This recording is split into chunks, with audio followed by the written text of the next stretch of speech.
आज दार्जिलिङमा जीटीए चुनाव सम्बन्धी पहाडको क्षेत्रीय अनि राष्ट्रिय सबै राजनैतिक दलका प्रतिनिधिहरूलाई बोलाएर राज्यको निर्वाचन आयोगले एक महत्त्वपूर्ण बैठकको आयोजना गरेको छ, जसमा सबै पार्टीको विचार सुनेपछि राज्यको निर्वाचन आयोगले आगामी जुन 26 तारिकको दिन जीटीए सभाको चुनाव हुने तय गरेको छ।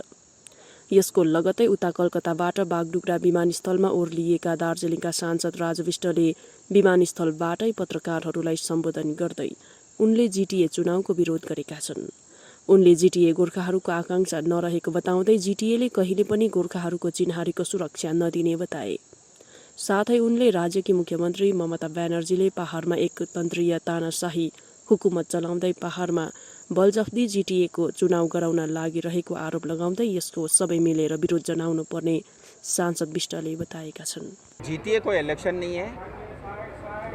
जीटीए जो गिने चुने जो बंगालपंथी नेता हैं या जो कॉन्ट्रैक्टर है उनके लिए टेंडर का एक प्रोसेस है,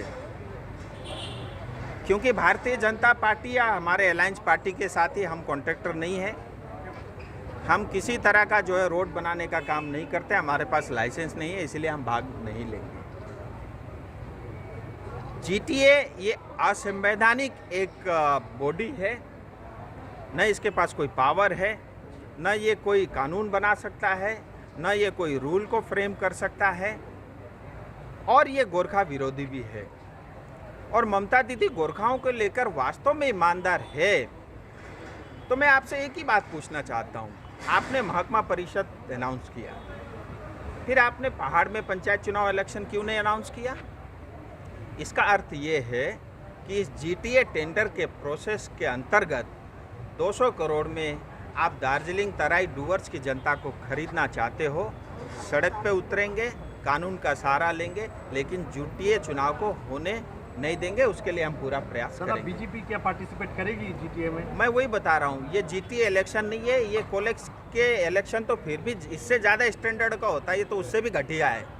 तो हम किसी तरह का टेंडर में पार्टिसिपेट नहीं करेंगे। देखा जा रहा है कि विमल गुरुंग भी ये जीटीए इलेक्शन लेके थोड़ा राज्य जो भी जाति प्रेमी होगा, जो भी समाज प्रेमी होगा, जो भी दार्जिलिंग तराई डूवर्स की जनता से प्रेम करेगा, वो सब जीटी के अगेंस्ट में ही रहेगा।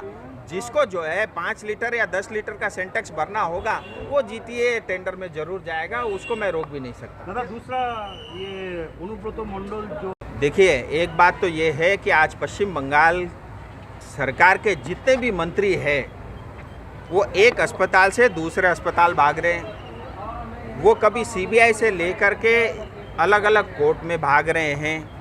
ये सिर्फ इसलिए हुआ है कि इन्होंने पिछले दिनों जो पाप किया, अब वो पाप उजागर हो रहा है।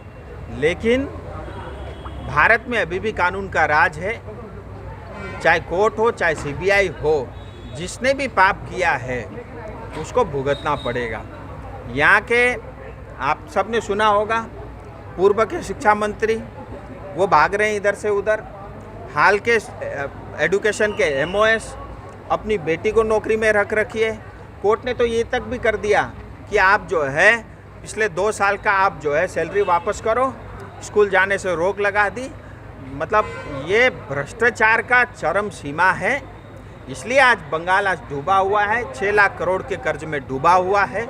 और आए दिन ममता दीदी सिर्फ घोषणाएं करती है, लेकिन वास्तविकता ये है कि ममता दीदी से लेकर के सारे नेतृत्व पूरी तरह सिर से लेकर पांव तक भ्रष्ट है।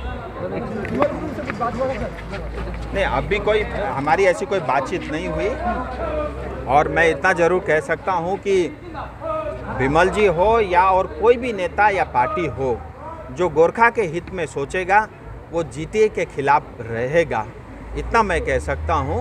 और जहाँ तक विमल जी का सवाल है, कठिनाई थी, परिस्थितियाँ वैसी थी, लेकिन फिर भी ऐसे हमारे बहुत सारे नेता हैं, उनसे बहुत अच्छे, ये मैं कह सकता हूँ कि विमल जी हो या और कोई भी नेता या पार्टी हो, जो गोरखा के हित में सोचेगा वो जीटीए के खिलाफ रहेगा, इतना मैं कह सकता हूँ।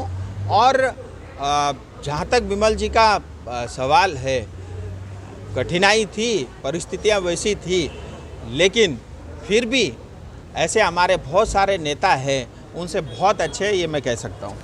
राइट डूअर्स की जनता से प्रेम करेगा वो सब जीटी के अगेंस्ट में ही रहेगा। जिसको जो है 5 लीटर या 10 लीटर का सेंटेक्स भरना होगा वो जीटीए टेंडर में जरूर जाएगा, उसको मैं रोक भी नहीं सकता। दादा दूसरा ये अनुब्रत मंडल जो आज पेशी था सीबीआई कोर्ट में, मगर बोले कि उनका तबीयत ठीक नहीं है, इसीलिए सीबीआई में आज जो इंक्वायरी के लिए पेशी नहीं हुआ है, क्या कहें? देखिए, एक बात तो ये है कि आज पश्चिम बंगाल सरकार के जितने भी मंत्री हैं वो एक अस्पताल से दूसरे अस्पताल भाग रहे हैं। वो कभी सीबीआई से लेकर के अलग अलग कोर्ट में भाग रहे हैं। ये सिर्फ इसलिए हुआ है कि इन्होंने पिछले दिनों जो पाप किया अब वो पाप उजागर हो रहा है। लेकिन भारत में अभी भी कानून का राज है, चाहे कोर्ट हो चाहे सीबीआई हो, जिसने भी पाप किया है उसको भुगतना पड़ेगा। यहाँ के आप सबने सुना होगा पूर्व के शिक्षा मंत्री वो भाग रहे हैं इधर से उधर। हाल के एजुकेशन के एमओएस अपनी बेटी को नौकरी में रख रखी है। कोर्ट ने तो ये तक भी कर दिया कि आप जो है पिछले 2 साल का आप जो है सैलरी वापस करो, स्कूल जाने से रोक लगा दी। मतलब ये भ्रष्टाचार का चरम सीमा है। इसलिए आज बंगाल आज डूबा हुआ है, 6 लाख करोड़ के कर्ज में डूबा हुआ है। और आए दिन ममता दीदी सिर्फ घोषणाएं करती है, लेकिन वास्तविकता ये है कि ममता दीदी से लेकर के सारे नेतृत्व पूरी तरह सिर से लेकर पांव तक भ्रष्ट है।